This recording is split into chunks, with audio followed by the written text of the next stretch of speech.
Incoming hostiles.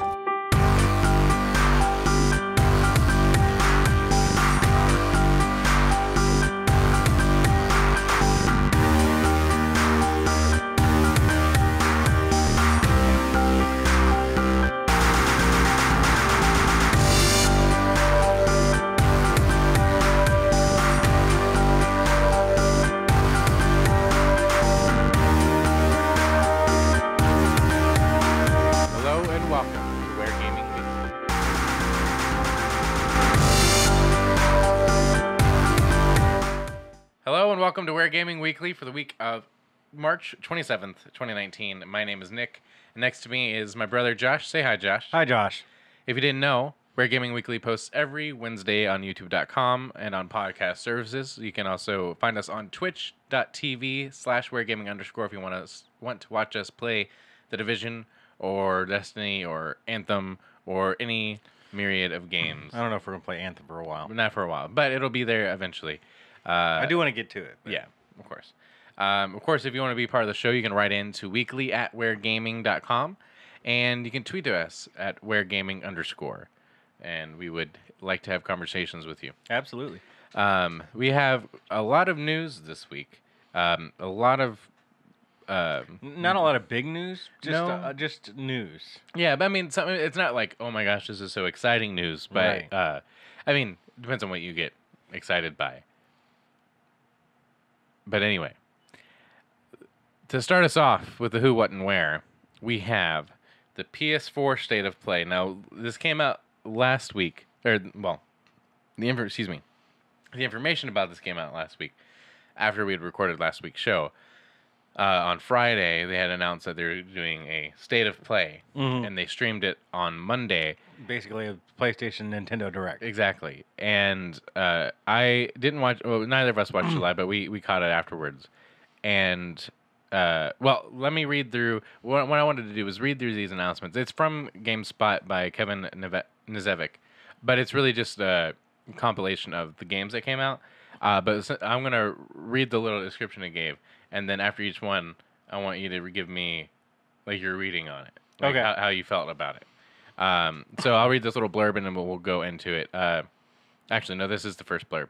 Okay, so Sony started off its State of Play presentation by unveiling Marvel's Iron Man VR. Developed by Camouflage in conjunction with Worldwide Studios and Marvel Games, the game puts players behind the visor of the Iron Avenger. No further details were shared beyond that, but Iron Man VR is slated to release for PS4 this year. What do you think? Do you remember the Tom Holland or the Spider-Man VR for the Homecoming? That's what I thought of. It looks almost like art style. It looked a little better. Yeah, but it still looked pretty like gimmicky. It was very much in vain. I got excited because I was hoping to see. I was like, oh, because we had, they PlayStation's never done anything like this, so we didn't know if it was going to be like big announcements. I mean, they kind of like set the tone, like we're going to talk about PS4 games, upcoming dates, PSVR, and that kind of stuff. So it starts off when it's just a guy in a plane, and then you see him like put on the hood or whatever, and we're like, oh, maybe this is the Avengers game that we've been hearing about from Square, and then it was just PSVR, and it was just like a Marvel's Iron Man. They didn't say whether this was like a full type of game or if this was just going to be one of those like experiences. And right. From looking at it, I don't know if I would want a full game. No. I did see someone on Twitter say that they would get this just for that. Get PSVR just for that. And I was like, well, I mean, any reason to have PSVR is fine, and I'm not going to judge you for your reasoning.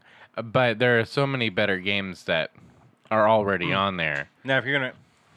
I mean, I wouldn't get it just to play that. No. And I don't know if I was on the fence of getting a PSVR, that game would be... That little trailer they showed would be the thing to push me over. So... Right. But, to each his own. Hopefully it's neat, but just based on the gameplay they showed, it was just meh. Right. The remastered kart racing game Crash Team Racing Nitro Fueled launches on June 21st, and we learned the PS4 version will include some exclusive content in the form of blocky PS1-style character skins for Crash, Coco, and Cortex, along with a retro track and karts.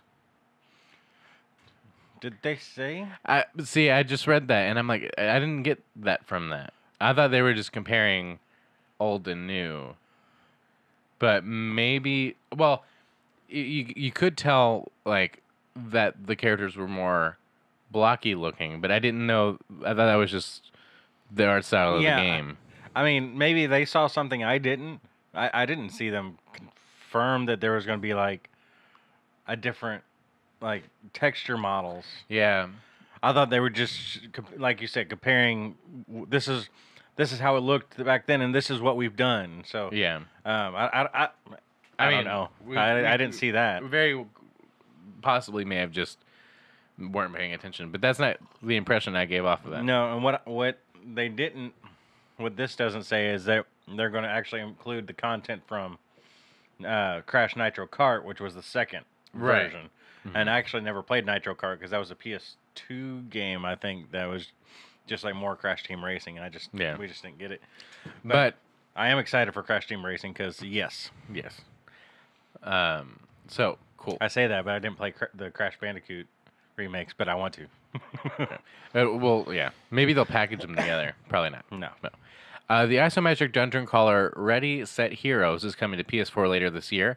The game features four-player multiplayer and pits you against another team in a race through a monster-filled dungeon. Reach the end of the dungeon and you'll face off in a winner-takes-all showdown. What do you think? Looks neat.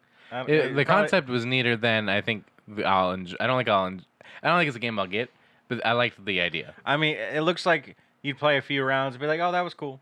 Yeah. I imagine like a PS Plus like game. Well, I like the idea of. To me, it is a version of Gambit except in Gambit you don't fight each other really. Yeah. In Destiny is what I mean. But no, I thought it more of like just like a horde mode or like a Diablo style where kill a bunch of things, get a bunch of loot. Whoever's got the most loot at the end has better power, and then you fight each other, and then we have a winner. So no, it looked cool. It was cute. But, Well, I know this next one you're super excited about. Arriving on PSVR as well as HTC Vive, Oculus, and Steam. Next month, Five Nights at Freddy's VR Help Wanted is a new VR take on the fan favorite horror series featuring remastered levels from the original games along with all new nightmares. You mean you don't want to play Five Nights at Freddy's in VR at all? No. Not. I didn't even want to see it. Yeah, I wasn't a big fan. No. The dog didn't even like it. No. Yeah. We are. You'll not come. Don't come to Ware Gaming for horror game news, because we will not have it for you. Unless it is The Last of Us or Days Gone. But is that really horror? I wouldn't call those horror games. I mean, they have zombies. Games with frightening moments. But I mean, I won't. They're more thriller. I won't say that I didn't play The Last of Us and not be afraid to walk down the hallway. Yeah, but that's more suspense and like I don't know. It's different. Well, I think the end result it's different than seeing the videos of Mr. X, like slamming through the door, following you everywhere you go. I've had nightmares about Mr. X, and I've never played that game. I've never even seen a video of that game. I've just heard about this guy who tracks you So down. you haven't seen the video of the Resident Evil mod where they make Mr. X Thomas the Tank Engine? No. It's incredible. Like Thomas the Tank Engine busts through, and then something catch fire, and then Thomas the Tank Engine catches on fire, and it's like the like it's worse than Mr. X. It's terrifying. This smiling, burning tank engine driving through this house, following you. I've not seen this. I have heard that there was a mod where they play X Gonna Give It to You. Yeah, I did see that one too. But anyway, so yeah, don't do that. Sony revealed the PS4 exclusive action adventure game Concrete Genie is arriving this fall. Additionally, the company shared a new trailer that sheds more light on the game's story. It's cute. And I don't know if they've shown voice acting before, but no, they definitely fleshed out more of a story. I don't know if it needed. At least I don't know if it needed voice acting, but I don't want to judge it based on that. It definitely looked interesting. Yeah. this is going to be such a weird Nick thing, but so just bear with me.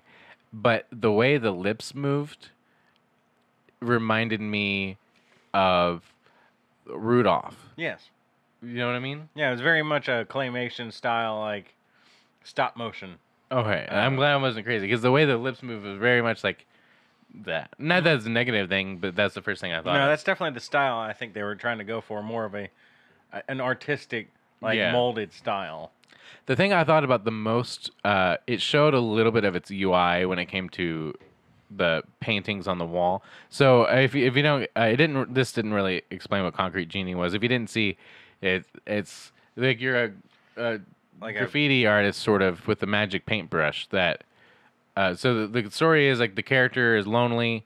The tagline thing was if you don't have any friends, you make them, and he creates these characters. Kind of looks like Where the Wild Things Are, sort of bizarre looking things, and they follow him around. But then the darkness comes into the town. Of course, darkness is always something you want to be wary of.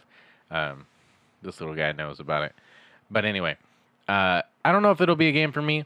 The tagging system or the graffiti system, the little bit that they showed, like you saw a little blip of like the menu bar.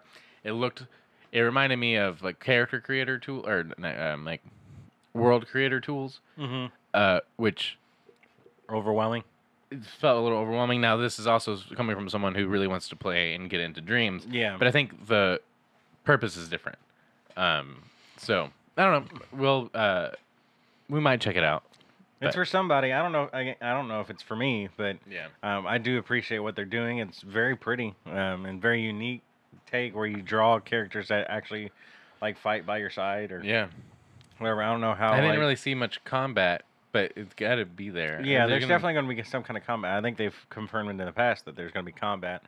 I don't know how like robust. Like, how, can I create any kind of character like mold? It looked like they were picking up like different types of like torsos and things like that. Maybe you can mix and match and make some templates. And so I'd be curious to see how that goes, and so we'll keep an eye on it. Sony's zombie survival game Days Gone. It's been a long time coming, but it finally arrives on PS4 on April 26th. Ahead of its release, Sony has shared a new trailer that sets the stage for the game's story. The trailer, again, you can find it online, didn't really show us anything new. Well, go ahead. I was gonna say I don't know that they can show anything new, like, or should they shouldn't show anything else. Just put the game out. I'm ready. Yeah, I think the things that I want to see, and maybe it's there and I just haven't looked it up, are just more world stuff. Like we've seen woods and we've seen one of the camps that he can go into to like use the zombies to attack the guys. Sorry, the freakers to attack the guys. But I didn't really. I just want to get a sense of the world that they're in, like in a Horizon way, or in any sort of open world. I want to see what the rest of the world looks like, but also I want to be surprised too. So I'm kind of thinking they're keeping a lot of things quiet for the story's sake. So that's true. They don't want to talk too much about it. I don't know that it's going to be any kind of like groundbreaking or revolutionary in any sense of the word, but I think it'll be. It looks great. Sam Witwer's was narrating that trailer, and did you see his tweet about his beard? Like, he was like, "These guys did a really good job of making that beard look as itchy as it feels." Yeah. It's great. So I'm really excited to play it. I'm worried that it's going to scare me too much, but really, well, they talk about these kid zombies. Oh, I didn't hear about kid zombies, or at least I wasn't paying attention. To like kid freakers that like jump on you and like leap at you. It reminds me of. Do you remember Dante's Inferno? Yeah, with the baby. Yeah, I'm afraid it's going to be like that. The unbirthed or whatever. Yeah. Yeah. But I am very interested in this game. So there we go. And then Sony capped off the State of Play presentation with a new trailer for Mortal Kombat 11, confirming 3 more returning fighters in the process: Liu Kang, Kung Lao. You don't have anything for Kung Lao? No, Kung Lao is actually the one I was thinking of. Oh. I thought it was first, so I just... Oh. And Jack. Because he is the most important. Kung Lao! The video showcases the modern-day is the character... Oh, okay. Kung Lao is the hat. Gotcha. Oh, yeah.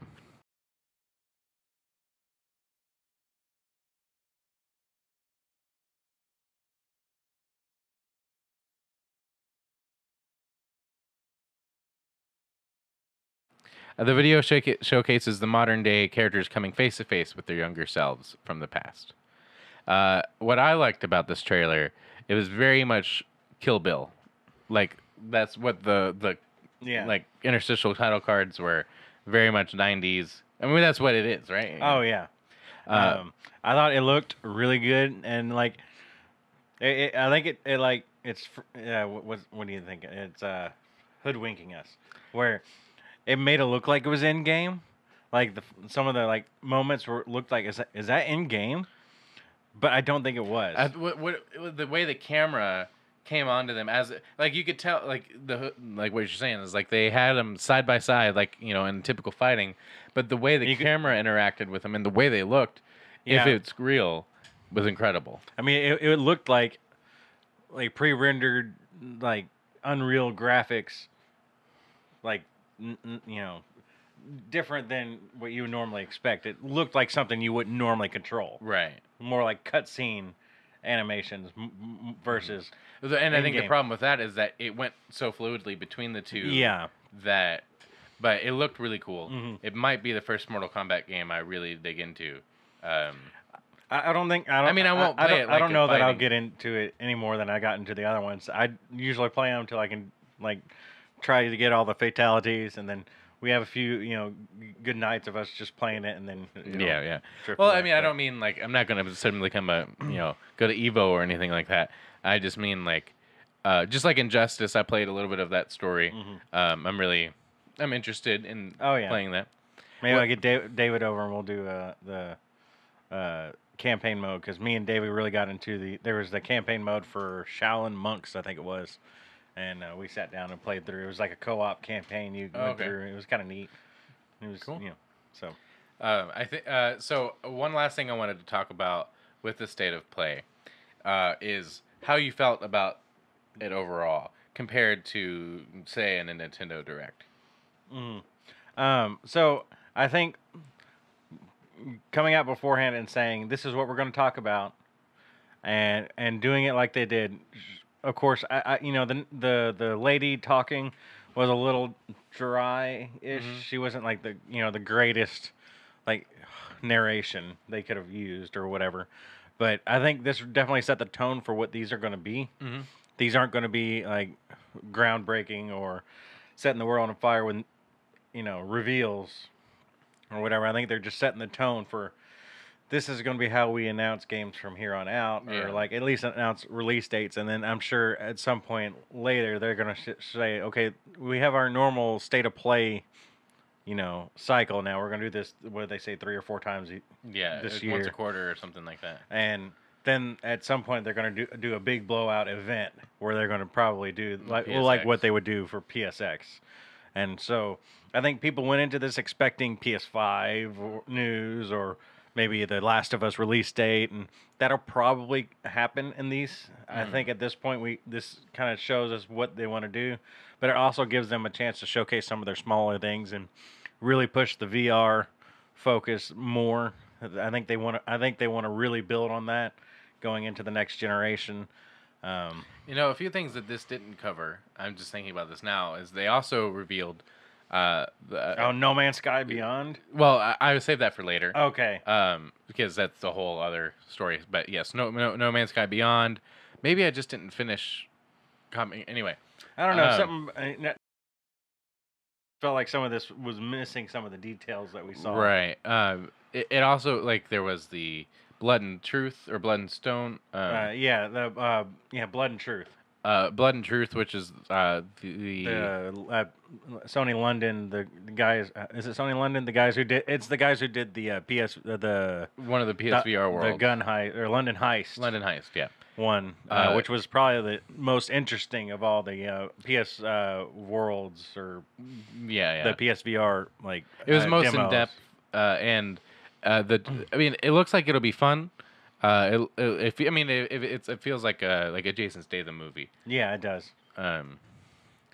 And there was a lot of VR in it, Oh, which yeah. I liked. But to go back to sorry, I just noticed that. Yeah, it didn't talk about vacation simulator. Yeah, There was Falcon Age. Falcon Age.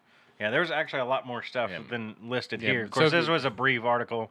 It wasn't a comprehensive list. Right. But just to share my little bit about the presentation overall, I agree. I think well, the thing with PlayStation is lately they've done everything they've announced has kind of been major. Not even like talking about game announcements, just like announcements in general, like not going to E3, not doing PSX.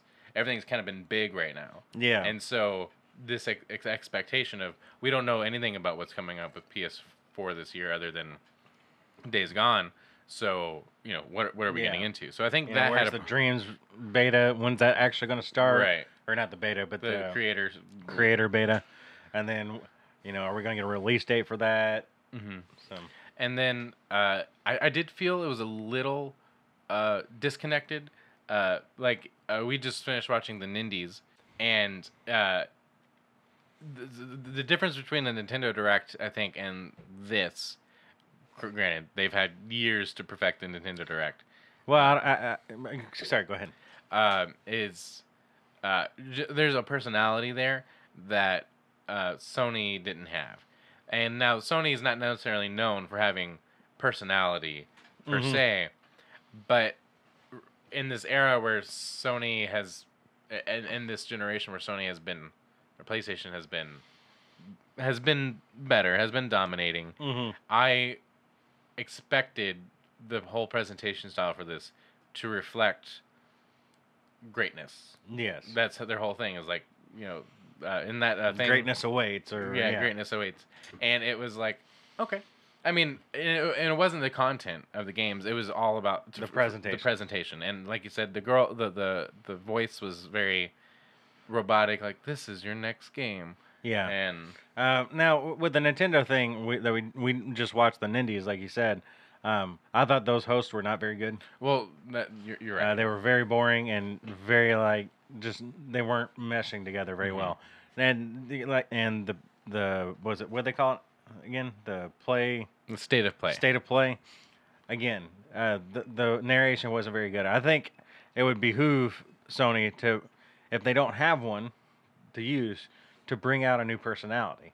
If it's not Sean Layden because he's he's more the businessy kind of guy. If it's Sichuman or I would love to see Shuhei do Ryan stuff Clement. like this, but just develop a personality like Reggie to come out and do like, hey, I'm going to tell you about these because these are exciting, and put them in front of a green screen and let them bring these to you, and not if we're not going to do the, I can think of a person who could do it, but but if we're not going to do an E3 press conference like we normally do, we're going to do these 20-minute segments. Let's spend some time and actually promote these games and say why they're interesting, and not, oh, this game looks really just very subdued. And I think all these games they showed could have used that Reggie-ness. He just Reggie always brought this air of excitement, and there's going to be a reason to play these games, and he believed in these games, and the voice was just calming and not like it's the same kind of voice that was talking about the Red Dead stuff. Yeah, I was about to mention that. And I never liked how they did that. It was just like laying out what you're going to do in the game, and this very monotone voice, and not it's just not exciting. Just not exciting you. So I think this is probably what it's going to be like for a while, but I do hope that they look at the feedback and again, not about the content, it's all about the presentation. Yeah, I think it's great that they're pushing the PSVR, even if Iron Man isn't going to be, incredible or whatever. Maybe it will, but it doesn't look like it. But if they keep pushing this and like I said, bring out a personality, do these 20-minute videos and just talk about them. Maybe even bring the developer on and say, just a couple minutes of, hey, why, tell us about the game, and have them tell us what we're doing in the game. And as in a 2-minute pitch or a 30-second pitch of what we're doing, and then let's keep moving on to the next one. So, anyway, we'll be looking forward to more and some of these games. Also, if you haven't thought about PSVR yet, I don't know that there was one particular game in this set, except for maybe Falcon Age, that I would recommend getting PSVR. But there are a ton of great VR titles right now, and if you've been thinking about it, they're not that expensive anymore, relatively. And I just highly recommend. All right, speaking of the Nintendo Showcase, this will be another one where I'm just going to pitch them to you, and you just tell me what you felt about them, since we just watched it. So this is not a write-up, since we just watched it. I just wrote down the dates and the games. So Nintendo Showcase Nindies 2019. I think the difference about this it wasn't really a direct. No. In the sense of, it wasn't just, one and done. This is just, hey, we got a whole bunch of indies coming out to the Nintendo Switch. Please be excited. Please be excited. All right, first up. But they just had some faux enthusiasm going. Like, they were excited about... I think both of them on their own would have been fine, but the way they were kind of... Yeah. All right, first up. The biggest news about this. Cuphead, April 18th, 2019. Coming to Switch. Actually, let me just jump down to the article I grabbed about it, since we're talking about it. Sorry. Why is it all the way down there? Well, I didn't plan, all right? All right. There we go. All the way to the bottom. Okay. It was the last piece of news that I wrote down. Anyway, so like I just said, Cuphead is coming to Nintendo Switch in April. This is from Chris Plant at Polygon. Cuphead, one of Microsoft's most critically acclaimed Xbox exclusives, is coming to Nintendo Switch on April 18th. The release date was announced Wednesday during the Nintendo and Indies Showcase, which focused on independent games coming to Switch. In the promo reel for the 2D action game, Nintendo thanked both Cuphead developer studio MDHR and our friends at Microsoft. Over the past year, the two competing game console makers have begun to cooperate in surprising ways. In June 2018, Nintendo released a video promoting crossplay on Switch and the Xbox One. In February, Microsoft announced Xbox Live would arrive on iOS, Android, and Switch, and around the same times, rumors swirled that Microsoft could be bringing its Game Pass and Project X Cloud services to the Switch, alongside bringing Microsoft games to the Nintendo eShop. Now, of course, all that last part is speculation, but we do know Cuphead has been announced for Switch, so continue. So, Cuphead is a beautiful looking game. I'm like, when they first showed that, I was like just blown away by the art style, the very 1940s cartoon, very charming. It looks so hard. I can't even play a Mega Man game, and I think that's a lot of what this is. It's like Mega Man game mixed with like boss battles. Mega boss not necessarily Mega Man boss battles, but just like huge time-based jumps, like very precision platforming, and that's just not my kind of game. I appreciate it. I wish I would.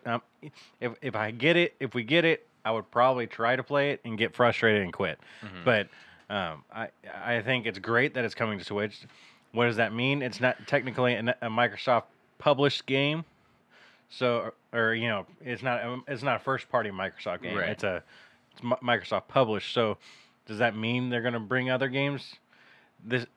It's almost like they deliberately, picked a game that they didn't own, right, to move over just to have the. It feels very deliberate, but also not. Now, if they, I think there was the rumor back in February about Cuphead and Ori and the Blind Forest. And Ori the Blind Forest is a first-party game. So if they bring Ori over, that's a more clear indication of what this partnership is going to be. Again, Ori is still not it's not Halo, so it's more of the indie artsy project, but I think that would be a clear indication of what their partnership is going to be, and we're probably going to learn a lot more at E3 this summer. And as these things happen, I mean, we just keep getting the hits. So who knows? But excited for Cuphead to come, and everybody get to experience that just really beautiful game. Yeah. I don't actually remember this one. Overland. I think I skipped through it. Okay. My friend just trying to get the clip. Well, there's a game called Overland coming this fall. My friend Pedro. My friend Pedro looks fantastic. It's a Devolver Digital game, which they kill it. They really do. They just know how to make or publish. They know what to look for. They're looking for arcadey, fun, difficult most of the time games that just have a really cool style to them that just are very appealing, and I think that one's going to be a fun one. That's what you get to like shoot off frying pans and like skateboard and just a bunch of crazy stuff, and it looks fun. Yeah, I don't remember when. I think I saw my friend Pedro at the Switch E3 last year, and because I didn't realize it was like a Switch deal. Well, I think it's been on Steam. I think it's been on the PC, but it was announced. No, it's not out yet at all. Oh, okay. Well, what it said in the trailer was Switch console exclusive. So I guess it's only coming to the Switch for now, at least. But anyway, they announced it back in E3, I think, because I've been looking for this game, or for some reason I keep wanting to call my banana friend, because there's a banana who's Pedro, I guess. But I am really excited for it, but it looks really difficult. Yeah. Well, in a different sort of way. Sure. NeoCab coming summer 2019. That's a Lyft Driver Simulator 2019. Yeah. Looks like they build it as like this new, or you're like the last human like taxi driver in the city, and you're trying to find your friend, and like a bunch of like, it looked like kind of a conversation simulator kind of deal, and you have to there's story elements about like what kind of mood you're in, or it was really bizarre, very weird. It's a game about having conversations and trying to find your friend. Yeah, but there's resource management by like, you got to get gas, you got to make sure you have enough money to find your friend, and the way you make money is to drive, and that's how you get these stories. I don't know. I don't know if it's for me, but it's interesting. Yeah. You got to think they've really come down to it if they're making games about driving Ubers. Yeah. The Red Lantern 2019. That one was the Ashley Birch Snow Dogs. It's a game about the Iditarod, which is the great like mushing dog, the dog mushing race in Alaska, I think. Yeah. And it looks like a very story-driven, almost depressing. Yeah, it's the dog. They killed the dog.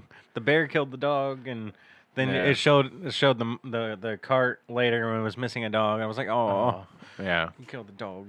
And but Ashley Birch is just fantastic. As soon as I started talking, I'm like, that's Ashley Birch. And Ashley Birch is the voice of Aloy in Horizon Zero Dawn, and Chloe in Life is Strange. In Life is Strange, but not Life is Strange Before the Storm. Right, but she is in... She's in the last episode. Of Before the Storm. Yeah. If you get the special deal. Very niche.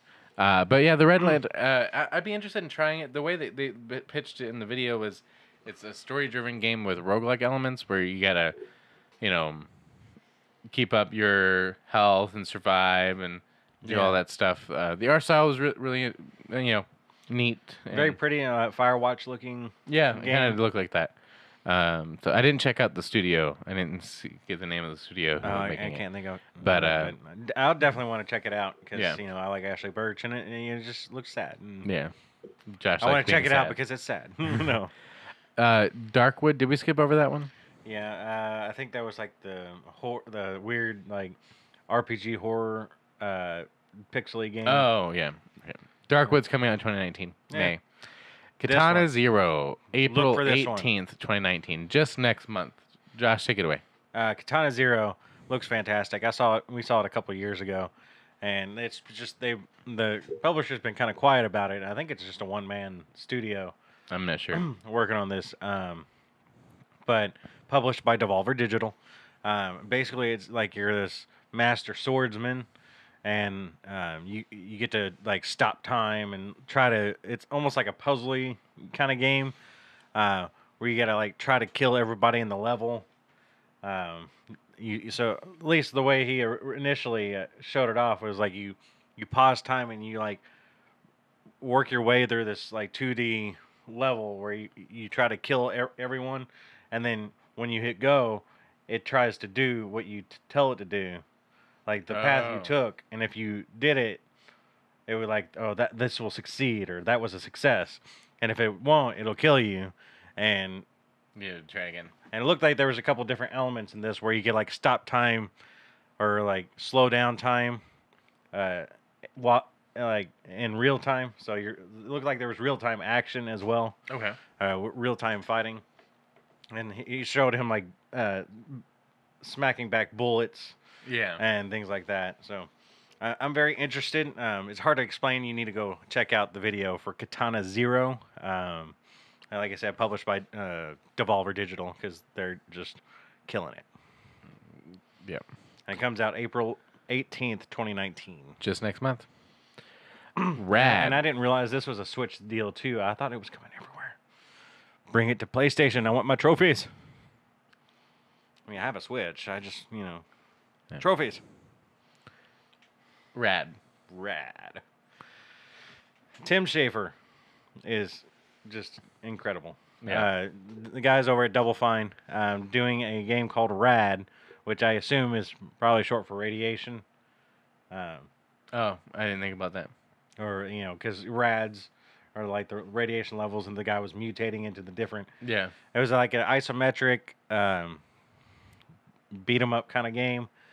He was fighting off different like animals or whatever, and he could like possess different attributes of different animals. Like he was like had a snake head, and he was like biting things and laying eggs laying eggs laying eggs. They were turning into like spider versions of himself. Yeah. Whatever, or he had like grew an extra like large arm claw thing, and Yeah. It felt very action adventure-y with that. it's very with cartoonish, like just fun, brutal legend style. Yeah, it kind of felt animation. Well, it makes sense, but And they're like radical, and yeah, it was this just game's funny. gonna be rad. Creature in the Well, summer 2019. This was the one that was like isometric pinball. It's a pinball game, but you are. It's not like pinball and like Zen pinball. It's like you're facing off these levels and you control these orbs of light to make it past. Yeah, it looked more like a dungeon crawler, Yeah. where you from what we were seeing, it looked like they were like shooting these orbs of light at you, and like you had to hit them a certain way to hit these paddles, like in a pinball machine, like little bumpers, and it just depended on the way you deflected the balls that were like shot at you. I guess that was how you cleared the room, was you Yeah. had to hit all these paddles like in a pinball machine. They called it like a pinball action adventure, but Yeah. it looked to me like a dungeon crawler type of games, like the Binding of Isaac, Yeah. with these pinball mechanics. Yeah. It looks neat. I don't know if I would get really into it, No. but now Bloodroots is another one I don't remember already. Bloodroots comes out summer 2019. Pine? August 2019. It didn't look very interesting. I think that was the weird one with the foxes, and Oh, yeah. it didn't look very good. And Super Crate Box. No, these are first brushes. I don't want to like just dismiss all these people's hard I work. think you just said you hated all those Yes, games. I did. But I'm sure it's for somebody. Yeah. Take a look at them. Like I said, August 2019. You can look up Pine and Bloodroots and Super Crate Box. Super Crate Box. I think that was the multiplayer Yeah. game. Yeah.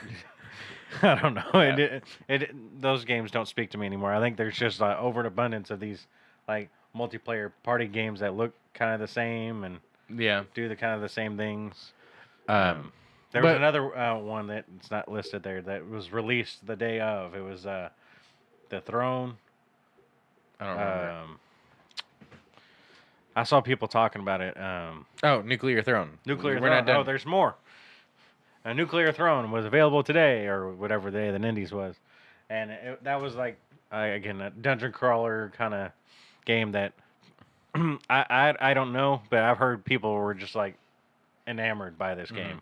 So I think I was gonna say I think it's Devolver Digital too, but I don't want to say that because I don't know. They had Ultra Bugs and Swim Sanity. They all kind of looked similar. Ultra Bugs looked like an old, kind of like a Space Invaders type of game, or Oh yeah, that that's was right. like a shmup, shoot 'em up, like you were ship combat, and basically you could they said you could like once you defeated some of the bosses, you could take Pieces of the boss and incorporate it or into your your like design or your ship attributes. So you maybe like have different type of weapons or whatever. It looked really neat. Very arcadey. This one I thought you might be interested in hearing about. Blaster Master 02. Well, I remember you're like, is that a new one or? Well, I couldn't tell if it was like a remake or like a sequel to an old game or. So when the Switch launched, it launched with Blaster Master Zero, which was a sequel to the original Blaster Master games. I think there was two. And Blaster Master Zero was just like you saw, released on the Switch. Right. So this is the second one. It looked like there was some really neat gameplay changes. I remember playing Blaster Master as a kid. I didn't get very far because I was bad at games. I'm still bad at games. But I always liked the music, and it's a very interesting type of game. You're driving around a ship and collecting, I guess, different power ups and things like that. A little Metroidy, but looks fun. So the Stranger Things 3 games coming out July 4th, 2019. I mean, the show doesn't speak to me and the game doesn't speak to me, but happy for those who do. And then Cadence of Hyrule. This one was weird for me because I couldn't tell what was going on. Well, I couldn't tell what the deal was. Well, it's based on a game called Crypt of the Necro Dancer. Okay. And it was just, I think it's a rhythm dungeon crawler roguelike type game. I don't know much about it, but I've heard people talking about it, and basically it's Crypt of the Necro Dancer with Link and Zelda. Okay. So cool. Looked like everybody was like bopping to the beat and like you bopping to the beat, fighting to the beat, and it was cute to the beat. All right. Moving on. That was it for the Nindies. The Nindies and the PS Showcase. A lot of big games, or a lot of indie games coming out. Yep. So keep your eyes on it. Well, last week we talked about Google Stadia. Google decided to hop into the gaming arena with their streaming gaming service. Well, this week Apple decided to do the same. It was actually just a few days after. Just a few days after, but Apple Arcade was announced. New game subscription service coming to iOS, Mac, and Apple TV this year by Oscar Diaz at GameSpot. Apple is expanding its presence in the games industry with its own game subscription service. Named Apple Arcade, the service is designed to provide access to titles for mobile, desktop, and the living room. Unlike Google Stadia, however, it won't stream the games from the cloud. Excuse me. Essentially, Apple's service takes the form of a monthly subscription service that provides unlimited access to curated selection of paid titles on the App Store. It's sort of like Xbox Game Pass. Development partners include Sega, Konami, Disney, Sumo Digital, and Cartoon Network, among others, and more than 100 exclusive games will become part of their service. Additional games will also be added all the time, quote, although an exact cadence for new releases were not shared. Apple Arcade covers more than just iOS games, although these will work on devices like iPhones and iPads. Beyond that, you'll be able to play on Mac OS and Apple TV, meaning these games span mobile, laptops, and TV. I feel like we've already said that a couple times. and these versions won't operate independently of each other. Your progress transfers between the different platforms. In other words, you can move from playing something on your phone to your TV or laptop, for instance, which is not entirely dissimilar from the vision Google recently outlined with Stadia. Apple went on to state that every game would be playable offline, while future game updates and DLC would be included at no extra cost. Apple Arcade will have its own tab on the App Store, and the games will be free of ads and microtransactions. That's big. Wow. Apple Arcade will be available in 150 countries this fall. One key bit of information, how much will it cost, has not yet been shared. Apple says pricing and more details are still to come. Among the confirmed games are Sonic Racing, Lego Brawls, Oceanhorn 2. Wow. Oceanhorn was the Yeah. Zelda clone that everybody was talking about. Overland, which was in the Nindies event. Fantasian from Final Fantasy creator Hironobu Sakaguchi. And Beyond the Steel Sky, which is being worked on by Dave Gibbons of Watchmen fame. Unlike the recently announced Google Stadia or PlayStation Now and Microsoft's xCloud, Apple's service is not cloud-based. Cool. So, I think it's interesting that I didn't really hear all that much about it until I realized they were going to have these those particular publishers no ads or microtransactions. That's what I thought was interesting, and I was curious if that meant like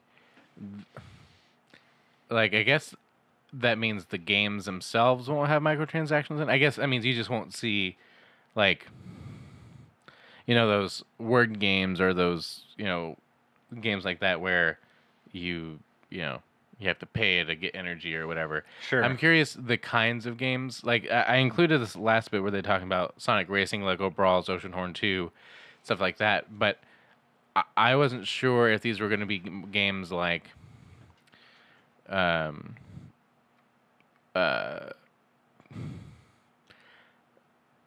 just the kinds of games. Like when I think of phone games, I think of playing Words with Friends or word domination or crossword puzzles and stuff like that. When I think of or what are like Angry Birds or and stuff like that, those free to play Puzzle Quest, Match 3s. Right. So in my mind, I'm just curious if that's the area they're going for, or I mean, clearly they have several different styles. Of games. The first thing that popped in my head would be Plants vs. Zombies. Oh, yeah. Get Plants vs. Zombies, no ads, no microtransactions, just let me play the game. Yeah. That'd be awesome. Yeah, I would really be down for that. And I think I think this is the first mobile game subscription sort of thing. This could. Sorry, I was going to interrupt you. Well, and just like the fact that I can play it on my phone and bring it up on here and whatever else. I'm interested to see how it all comes together. I don't know if it's really going to be. I don't play a whole lot of games on my phone, unless it's like idle RPGs or whatever like that. Sure. And so I don't know, but I'm happy for it to exist. None of these specifically speak to me, but if it was something like Angry Birds or anything like that, that could definitely be the more interesting approach, and it could also help steer away from this race to the bottom that plagues the mobile market space. Yeah, and encourage better game design for the phone instead of let's just see how many microtransactions we can sell, or let's get on this service, get paid. If it's $10-15 a month or whatever it is. There's more on the article about how in relationship to the developers, but I just got it was a long article, so I just got pieces. I'd say it probably couldn't be any more than $5 to $10 a month. Yeah. How much is Apple Music? $5. Well, $14 a month. $14. I mean, with all the subscription services, it'd be hard to justify that. But if the games are there, if Plants vs. Zombies are there or something, I think $10 a month is probably the sweet spot for something like that. Yeah. And like the Spotify rate. Yeah. I mean, you can get Netflix for $10-15 a month. So, right. Yeah, what I think is interesting. I've always thought this about mobile games, and I'm at fault of it too. But uh, I'll I'll play whatever games, but as soon as I see a price on it, I don't want to play it. Like 99 cents or whatever. For some reason, I just get like no. Like that one game. Um, I played at the beginning of the year on the Switch. Um, Minute. no, it's about the refugees. Um, Oh. why can't I think? Bury Me, My Love. Hmm. That's on the phone and on the Switch, and I bought it on the Switch. But if I had just found out on my phone and paid the $3 for it, there's this disparity of seeing $3 and thinking that's too much for a phone game. Well, it's because we're trained to know what phone games are, and they're not typically not worth $3. Right, right. But now, I hope that, like you said, it really Yeah. forces the It encourages developers to really think about what kind of games they want to make. and I hope that on Apple's side, it makes them the curating process. There's just not going to be a whole lot of bloatware and stuff like that. So we'll be interested. I'll be interested in that. But I don't know if I need another subscription service on here. Yeah. If it was between being able to play like Xbox Game Pass on my phone, which is what they want me to be able to do, or Stadia on my phone, or this, I'd probably lean towards one of the other two. Yeah, for definitely. Sure. So, all right. So we mentioned this a little bit earlier, but there's a big No Man's Sky update. This is taken straight from the No Man's Sky website from Hello Games Sean Murray. Hello, everyone. We know that there's a lot of hunger out there for news and updates on No Man's Sky. We wanted to share some of that information from behind the scenes. Our next chapter will be called No Man's Sky Beyond, coming summer 2019. Each chapter for No Man's Sky has been more successful than the last. Thanks to our community, Next, which was our large release last year, was especially so.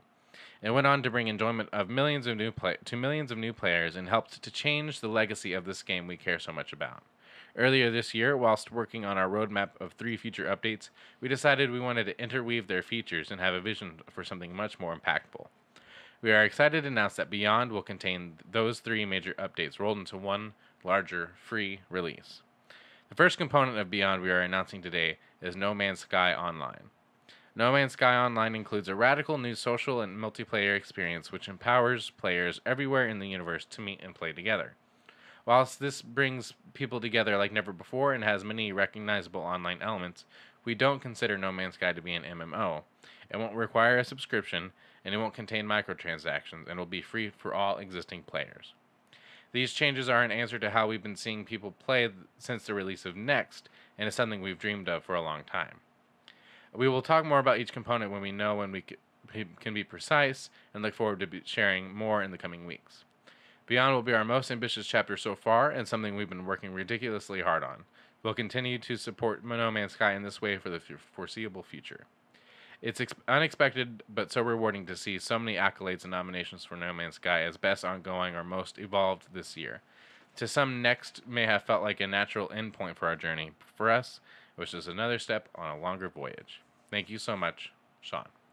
And so what we found out at the State of Play is that No Man's Sky is getting PSVR and I think Oculus. Yeah, I think it's Oculus. VR support fully. I think it said Steam VR. Steam VR. There we go.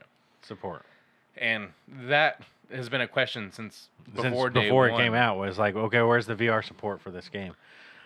What a story about talk about No Man's Sky and Hello Games. Don't call it a comeback.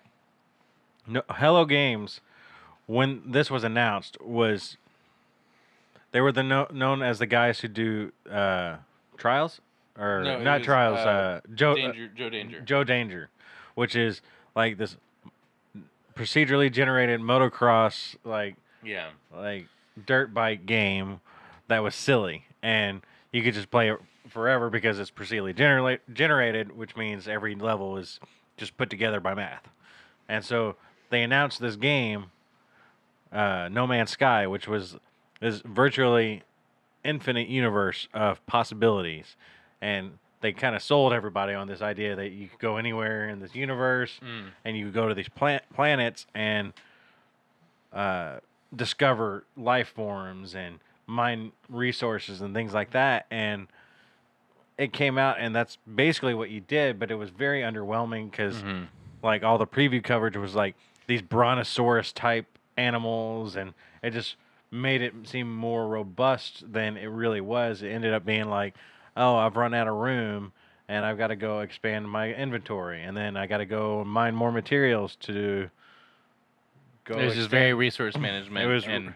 It was resource management in the game, and I mean, it was fine for a little while because it was neat to go to the different planets and see the monstrosities that the math created, because they did not look like brontosauruses. There's this funny GIF, or not GIF, but it was a like Vine basically of this Tyrannosaurus Rex like nightmare thing with the Jurassic Park theme. Oh, I didn't see this. And it's like the Jurassic Park theme has been like is being played on like on a kazoo out of tune, and it's just you gotta find it. It's hilarious, but it really came out, and people were feeling like they were lied to, which, you know, Sean Murray said things probably he shouldn't have said.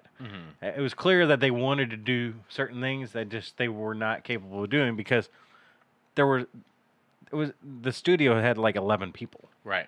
It wasn't like they had this 2,000 like crew like studio. There was 11 people working on this game. And so they basically wrote a check that they couldn't cash. Right. And so it was kind of thought like Hello Games was just going to have to go away, because there was no way they could come back from something such a colossal like misstep. Yeah. And they have been working hard for what was it been 2 years, 3 years? 2-ish, I think now. To fix everything. They everything in the game that was perceived to be a fault. Yeah. And I heard about Next. People who went and played Next were really impressed with it, and now they're putting out Beyond, which is PSVR supported. Like, now you can like have social hubs and things like that and meet other players, and it's just, how are these guys making any money? I have no idea. Like we said, I don't know how many developers they have, you know, on staff right now. So maybe only having 11 people, everybody who bought the game, maybe there's enough money there to keep the studio running. But still, like, Next was free, Beyond is free. Like, how are these guys making money to keep the studio going? And they just announced another game. Yeah, they did. What was it? It was it was a small game. Well, yeah, but they're 11 people, or 25. Like, I don't know where they're at right now, but they're not a big studio, right? And all the stuff they're just doing for No Man's Sky, which is not a small update, adding PSVR support, and they've got enough time to have another group of their a large number of their people working on a different game. Yeah. It's incredible. But we played No Man's Sky when it first came out, and we enjoyed it enough. It's fine. We played it for a while. Mom even got on and mined materials. But I think I'm gonna. I mean, we have it, so with the Beyond update, I'm gonna try it out. Definitely with the PSVR support, I'm definitely interested in flying around. We have a rocking chair in the den and our living room, and like a rocking chair recliner or whatever. And I would play like Valkyrie in VR and use the rocking chair as like I would make myself go along with it, just add a little extra support. I would love to play this with that. So, but you couldn't play Ace Combat. You were having problems with Ace Combat, weren't you? I never played it. I thought you tried playing Ace Combat. No. Oh. I never got around to it. It was awesome. But wait. Anyway. I didn't play it in VR. Okay. But anyway. Is it your turn? Yes. Yes. I can't read it. It's too close. Hi. Sony confirms it will.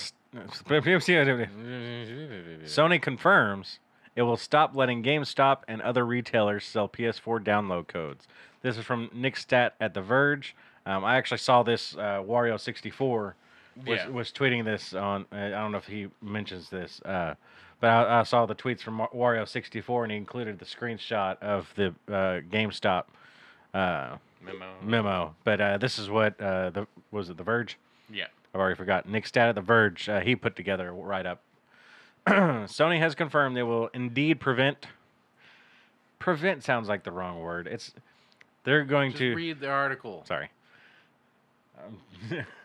It will indeed prevent retailers from like GameStop from selling digital download codes for PlayStation 4 games starting April 1st, 2019, and this is not an April Fool's joke. That was me. The news first circulated last week via a leaked memo obtained by popular game deals watcher Wario64. Means that players who do not want to input in credit card information into Sony's PSN platform will no longer be able to buy digital versions of games from physical brick-and-mortar stores. Sony confirmed that it isn't just GameStop being cut out of the download code business, but all retailers. We can confirm, quote, we can confirm that as of April 1st, 2019, Sony Interactive Entertainment will no longer offer full games through SIE's Global Digital at Retail program.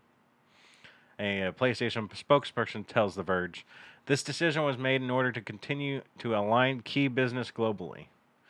To support full games and premium editions, SIE will introduce increased denominations at select retailers. DLC and add-ons, virtual currency, and season passes will still be available.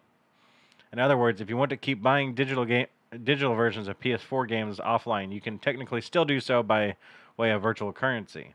It sounds like Sony will be offering increased PSN credit options through some real retailers to support players that want to buy digital deluxe editions and cover the full cost of a game plus tax when you go to checkout. You'll just now have to make that final purchase on PSN instead of doing so in a store like GameStop and receiving a code that you then input when you're home and online. So this is just, this is making the rounds and people, have their opinions about it. I think this is just Sony. I think this is a quiet Sony move, trying to get their cards in order for whatever they're planning. We know these brick and mortar stores are on the list of like it's not long. They're not long for this world unless they do something different. But this is Sony saying, we don't need to do this anymore and give them digital codes. If they want buy the game digitally, they can just come to us, which makes sense because people are like, well, why would you buy a digital code at a GameStop or whatever just to? Yeah. It sounds like a weird thing, but I've done that before because sometimes you can trade in credit. And then buy. I could trade in a bunch of games to GameStop and then put it towards one of those game cards. One of those, well, towards a game, and pre-order it there, and then get the pre-order bonus from them. Or they might have a game less than it would be to get on the platform. So I can see why you would do it that way, and why Sony. I don't know that they don't want to do that. It's just it doesn't make sense for them to offer those codes anymore. So if you buy your digital codes, like, I usually do it on Amazon because I can use my Amazon credit to buy the games and then just put it on my credit card. But in this scenario, I can't do that anymore. I guess I could still buy the PSN money and then put it on, my account.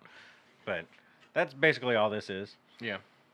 But GameStop is changing more than just that. Of course, that's not for just GameStop, like it said. So, when you go to GameStop and you try to pre-order a digital game, and they tell you no, don't get mad at them. It's not their fault anymore. They would clearly like to continue selling games because they want you to come into their stores, and this is just one less reason to go into their stores. So, yeah. But that might be changing. GameStop is planning a shift to cultural experiences under new CEO This is from Zarmina Khan at PlayStationLifestyle.net. Oh, I thought that was the CEO. No. GameStop has announced that it has appointed former Victra Chief Executive Officer George Sherman as its new CEO. Sherman will replace Shane Kim, who has been serving as interim CEO since May 2018, following the resignation of Paul Raines, who cited health-related reasons for departure and passed away shortly after stepping down. A report from VentureBeat claims that the struggling retailer is planning to kick off a GameStop 2.0 initiative under Sherman, which will drastically change the company's direction. This was my idea, by the way. I was thinking about this before. GameStop wants to move away from the retail business and shift towards a cultural experience, establishing new types of stores that encourage players to hang out and try games before buying. Instead of traditional marketing, GameStop will reportedly be investing in televisions and will be offering membership programs that include a variation of the Power Up scheme. That's what it says. I was like, oh, you read that wrong. No, you didn't. The company is aiming to offer. Just judging all these. Yeah, you are. Writers You today. should have a podcast that's about people's writing. Editorializing their. The company is aiming to offer better trade-in values and pre-owned game prices. In a press release announcing Sherman's appointment, GameStop seems to be hinting at this change. This is from a statement from Executive Chairman Dan Mateo reads, "Having recently conducted a thorough review of strategic and financial alternatives, we are at a critical juncture in GameStop's evolution, and with George's hiring and his proven experience, we are ready to move forward. While the board recently announced the initial steps of our go-forward capital allocation and shareholder return program, we look forward to supporting George as we accelerate the next steps in that plan, which include several exciting initiatives that have been in development and have the potential to improve the financial performance and profitability of our company. As George and our talented team finalize the blueprint for GameStop, we will continue to leverage our leadership position in the video game industry to discover new ways to support our local customers while attracting new customers and serving their entertainment needs." So first off, this was my idea. You should, get on it. This is just another, of course, clearly this has been an idea for a while. They didn't just come up with this idea. And it's a good idea. It's not, by the way, their shares are about $10 right now. Okay. Which is down from when we last checked in. That one story a couple months ago where I think it was like $12. Okay. Now, checked after the story, and there is down to about 10. I was curious to see what this announcement did to the stock, and I don't know if it did anything yet. Yeah. But I think people are trepidatious to see what they're going to do. When you go from doing something understandable like selling games to changing up the business. Yeah. But to me, as a shareholder, seeing GameStop do something to mitigate whatever shifting landscape after seeing Stadia do something and Apple doing something, seeing them be like, hey, we're going to kind of shift away from this market of used games because it's not going to be a market for a whole lot longer. Right. And shift more towards bringing people into our stores and having them play games and pay a subscription service to come in and hang out and that kind of stuff, like I was saying. So what was your idea? We're not going to talk about my idea because it's still a plausible idea. It's not exactly what they're doing, but I could see exactly what they're saying. Well, we will see what that looks like. Well, so they're not being bought out anymore. Or wait, no, was it that they were selling? Yeah, they were trying to sell, and they decided not to sell, which caused their shares to fall to $12. I think it was $12.60 or something like that. Wow. And I checked the other day, it was like $10.20. So crazy. All right. This news is exciting. Yes, this is very much for us. I still have these on pre-order. Hopefully there's... Well, this is not that. No, I know. Okay. Just Persona 5. Persona 5 The Royal announced for PS4. This write-up is from Sal Romano at Gamatsu.com. Is that like Ray Romano? But his brother? Just Sal. Just Sal? Following a tease in December 2018, Atlas has announced Persona 5 The Royal for PlayStation 4. A short teaser commercial debuted following today's Persona 5 the animation Stars and Hours broadcast. In it, a voice asks, "What do you think of the Phantom Thieves?" A new female character responds, "I think helping people is a wonderful thing, but if I had to say, I don't like them. I don't think the Phantom Thieves methods will work. Methods will make the world a better place or help anyone. In the end, I feel like you can only solve that yourself." More information will be announced on April 24th at the Persona Super Live concert. This is very exciting. It's very frustrating. Like, they keep announcing announcements. Yeah. They announced an announcement for today or for whatever day this was. And then at this announcement, they announced another announcement at another thing, which they'll just announce another announcement. Now, that'll probably be closer to when Joker's coming to Smash. Yeah. I imagine. Maybe April 24th will be the day. I would have rather them just be like, hey, we're just not going to say anything until April 24th. Yeah. Like, but it looks like there's a new female character. May or may not be a part of the Phantom Thieves at some point, because that's just kind of how the game works. Clearly not thrilled about how they're doing it, but yeah, this is going to be like the Persona 4 Golden Edition, which kind of changes up the story, and you'll probably get maybe another dungeon, a palace or two, or just they'll change how things work. Maybe new jobs, new activities, new romance options. Maybe you'll get to play. Maybe she'll be the protagonist. Maybe. But Joker's the best, so I don't see why you would choose her, because Joker. But we'll be interested to find out what the royal means. Maybe she's like from a royal family. Family.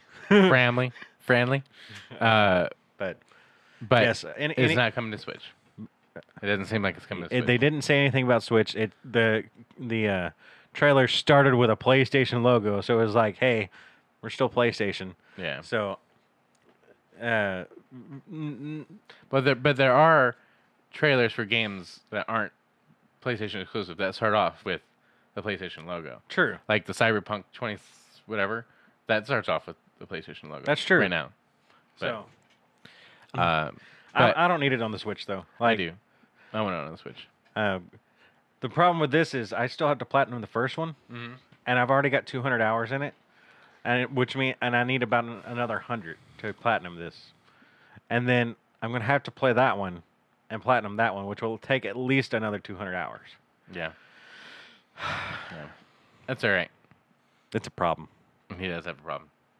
Such a good game. Play it. Yeah, it is. If you want the sales pitch, it's like Pokemon. It's a turn-based. Putting it mildly. It's like adult Pokemon. You collect these personas.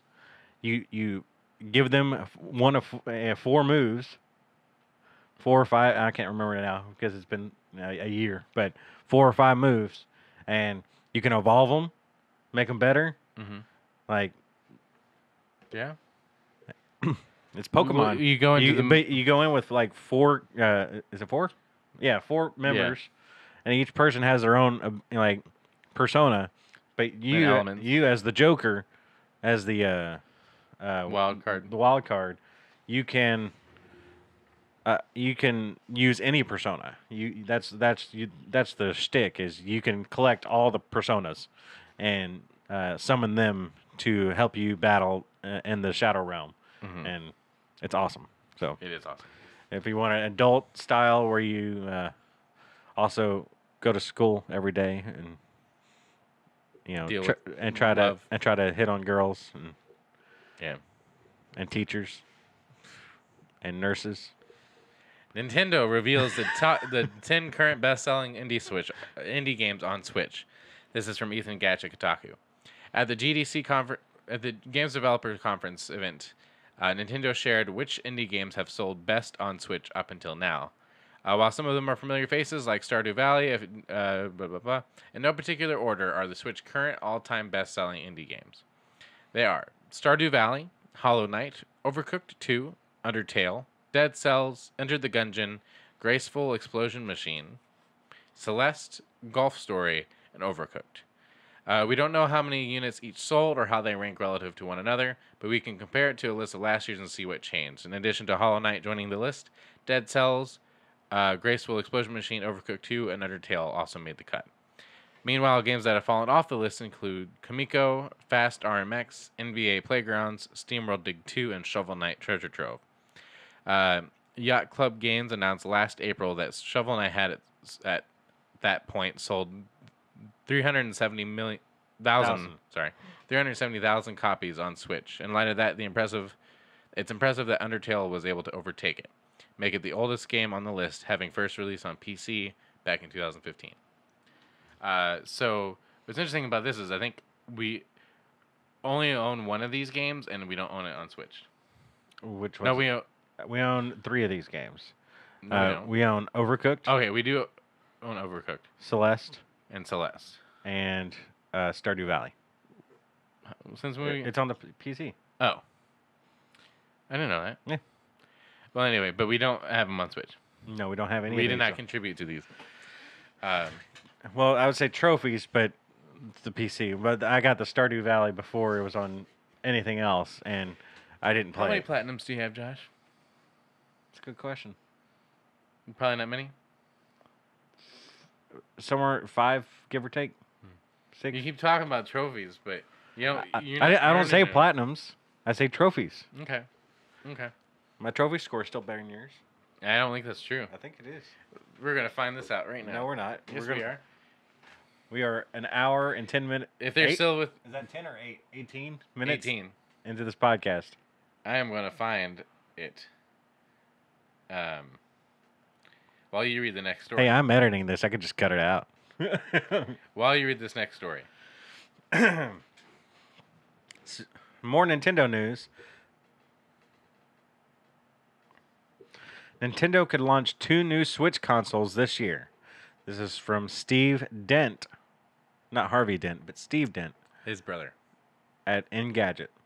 Nintendo might launch 2 new Switches as early as this summer, reports the Wall Street Journal.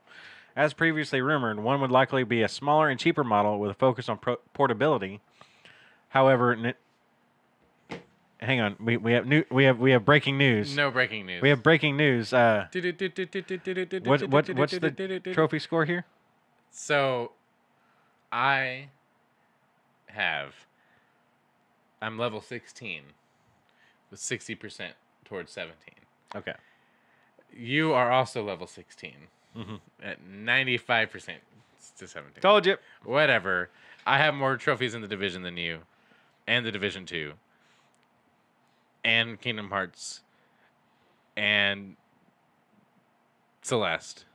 So, I platinum Assassin's Creed 2. Go suck it. Go. Read the article. All right. Anyway. However, we'll start over because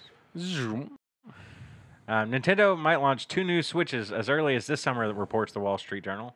As previously rumored, one would likely be a smaller and cheaper model with a focus on portability. However, Nintendo might also release a higher-end model Switch aimed at more serious gamers in competition with Sony's PS4 and Xbox One. Meaning people who have less money are not serious gamers. Right. It wouldn't have quite as much power as those consoles, however, according to the report. The Wall Street Journal's sources are parts suppliers with access to a prototype. Those folks claim that Nintendo will also eliminate the little-used HD Rumble controller vibration and other features in order to cut costs. Both Sony and Microsoft have released multiple versions of the PS4 and Xbox One, including higher-end and cheaper versions, in order to keep sales rolling. And it has largely worked. The Switch has been a big hit, with 32 million units sold so far, although Nintendo recently revised its 2018 fiscal sales projections downward, from 20 million to 17 million. It likely hopes the new consoles will help get its groove back. Now, the 20 million was just a lofty goal anyway, and it was lofty when they made the prediction. But I mean, they were close. 17 million is nothing to sneeze at. And they probably, as we've heard all year long, everybody's been a little too bullish with their projections. and are across the board like not meeting what they expected to What meet. do you mean? Activision, Oh, who yeah. made record sales this year but didn't make enough money, and it's just clear that everybody was a little off. I don't know. We don't like. I've heard multiple people like, what were these people thinking? Yeah. Like how can you be the most successful you've ever been, but not be as successful as you expected? Right. And it just seems like everybody was in this state of mind, like they were just going to do gangbusters this year, and they did, but not the gangbusters they were expecting. Yeah. And usually by a small margin. Like they sold 17 million, but expected 20 million, but that caused them to drop. Right. And so, anyway, the more important thing about this story is the 2 new Switches. Right. The I kind of like I'm excited to see if there is like what these look like. Sure. Because if we could get a high-powered Switch, I'd be down for that. Except I just bought one, and I don't use it that much. Yeah. I use it to play Tetris 99, great game, and sometimes Super Smash Brothers. So I don't know that I need to get the Switch Pro. If I were more of a traveler, I would have probably like we have one Switch between us. So Nick bought the Switch and we both play it. So that's all I need it for. If I were a traveler or someone who traveled a lot, I would probably be more into it. And I think the higher end model would probably appeal to me. If my biggest complaint with the Switch is probably something they're not going to fix is the buttons. They're tiny. I wish they were just bigger. My big thumbs, and I think the screen needs to be bigger. Okay. They could probably do what the phone manufacturers are doing and just get rid of the bezel for the most part and increase the screen size, and they probably wouldn't even need to increase the Switch size very much at all just to increase the screen. Yeah. And probably make the Joy-Cons a little bit more sturdy. Yeah. Give it a more premium feel. If at least in the higher end model, if we're going to go like full on higher end, let's do like, carbon fiber wrapped. Not really, but like, give it a good like aesthetic look, professional, high end look with a bigger screen, better buttons, and if we cut the HD rumble, no one cares about the rumble in the Switch. Actually bothers me sometimes. I'm playing Lumines and it just keeps voop, voop, voop, right. voop, voop. And fix not fix, but like really increase the battery life. Yeah. I think doing something like that would make the high end model. It doesn't need to be a powerhouse like the PlayStation 4 because it doesn't have PlayStation 4 like style games. You don't make games like that for the Switch. They don't do that. Yeah. And they're not going to start doing that even if they. Well, I mean, they have some like Doom and Skyrim and stuff sure, like that. sure, but they're not going to release Red Dead Redemption on the Switch. They released L.A. Noire. They're going to put GTA on the Switch. I don't know if they're going to put I think GTA is too big for the Switch. I think if they can put GTA 5 on PS3, which is what it was built for, you could put it at least on a Pro Switch. I don't know, but as far as the cheaper model, that one might actually be more interesting to me right now because if I can hop into a cheap version of it, then maybe I would get my own and we could play together. But not if we can get the Microsoft's discless Xbox One in a month. From Tom Warren on the Is that The Verge? Yes. From Tom Warren. I got you, Tom. Microsoft's diskless Xbox One S reportedly launching May 7th. Microsoft's diskless Xbox One S console will be reportedly launched on May 7th. That's the headline. Windows Central has obtained documents that indicate this is the launch date alongside leaked little bit of box art images. I feel like I'm talking like William Shatner. You have to say any kind of Xbox title. Windows Central has obtained documents that indicate that this is the launch date, alongside leaked box art images that the site has created. Microsoft is said to be calling this console Xbox One S All Digital Edition, signaling a new model without the typical Blu-ray drive. It's not clear how much cheaper this model will be, but the removal of the Blu-ray drive will definitely drive down the price. Microsoft has not yet publicly acknowledged the company is even creating a disc-less version of Xbox One S, but rumors previously pointed toward a mid-April announcement and May retail date. Why don't they call it disc-free? Like disc-free? Well, that sounds like you don't have a disease anymore. Disc-free. And like I said, all consoles are discless until you buy the game. Because, yes, okay. Microsoft is reportedly Optical including 1 terabyte hard drive. Is there 2 B's in terabyte? Anyway, 1 terabyte hard drive on this new digital model, alongside digital versions of Forza Horizon 3, Sea of Thieves, and Minecraft in the box. Microsoft is also rumored to be creating an option to ship this disc-free console with games pre-installed, so new Xbox owners can pick the games they want installed before the console arrives at their home. We'll see. Microsoft hasn't even said this is happening, and what I would rather Microsoft do is like completely wipe the slate on their naming convention. What do you just want to call it, the Microsoft? I don't care. This is not good. Xbox One X. So it was Xbox 360, Xbox One, Xbox One X, Xbox One S. Now Xbox One S All Digital Edition. Well, that just makes it abundantly clear what you're getting into. Not abundantly clear. Everything is digital. Digital cameras are digital. The digital screen. It's abundantly clear to us, but if you have a parent who doesn't care about games, like mom, she might know if she was going to buy a kid, a gift. She might not know that the all digital edition is. Yeah, I guess I can see that. You buy it and then buy the games for it. You're like, what's all digital? What does that mean? And then you get some older person at the Walmart or something like, oh, I don't know. It's just a new version of the same Xbox, I guess. I don't know. And then you buy a game with and you buy the game and you're like, oh, I can't get that, and you can't go buy the digital version over at GameStop anymore, and you just well, no, it's Microsoft. I know. I'm just saying their naming convention sucks. Xbox One S all digital. The Xbox One sad.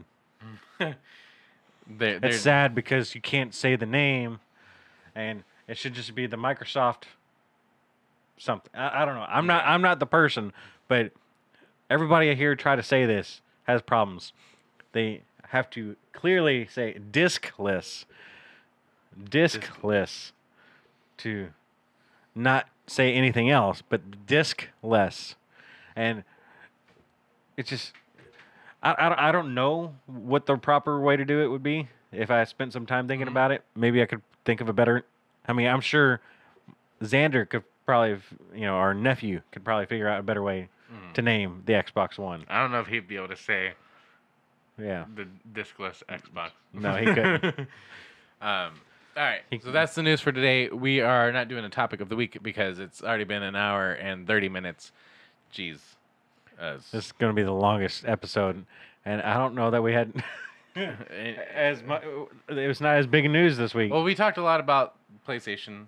Yeah, we had a lot of. We broke down those games. Sure. But I'm sure you'll. Anyway, so we're just going to run through the games of the week, and then we will get out of here. So, coming March 28th is The World Next Door, coming to PC and Switch. March 29th is Assassin's Creed 3 Remastered and Assassin's Creed Liberation Remastered on PC, PS4, and Xbox One. Assassin's Creed Liberation Remastered comes with Assassin's Creed 3, so I don't think you can buy them separately. I think it's you buy Assassin's Creed 3 and you get both Can you games. buy Assassin's Creed 3? I thought it was part of the like DLC for Origin or Odyssey. I think if you pre-ordered Assassin's Creed Origins, you got Assassin's Creed 3. Oh, okay. Tropico 6 comes to PC on March 29th. Yoshi's Crafted World comes to Switch on March 29th. And Power Rangers Battle for the Grid comes out to PS4 on April 2nd. I don't know that I have any like recommendations this week. I would not recommend Assassin's Creed 3. I'd recommend Assassin's Creed Liberation if you still had a Vita. Well, this is remastered, so you don't... I know, but it was good on the Vita. I it? don't know if it's worth buying. I mean, it was worth buying on the Vita because it was like Assassin's Creed portable. It was fun. First female protagonist. I had a lot of fun with it. Story-wise, I don't remember anything except she was somebody. And it took place in New Orleans. But Power Rangers Battle for the Grid, I heard is not bad. But it looks like, I mean, it really is just a port of the phone game to PS4. Yeah. My recommendation is play The Division 2. It's good. It's very good. All right. We're getting out of here. Thank you for watching again. We post every Wednesday on YouTube.com and on podcast services. You can follow us on Twitter at Ware Gaming _. You can follow me at Speak Nicklish. You can follow me at Jaws1015. We're starting to stream a lot more often at twitch.tv/Ware Gaming _. We'd love to see you there. Yeah, absolutely. And say goodbye, Nick. Bye, Nick. See ya.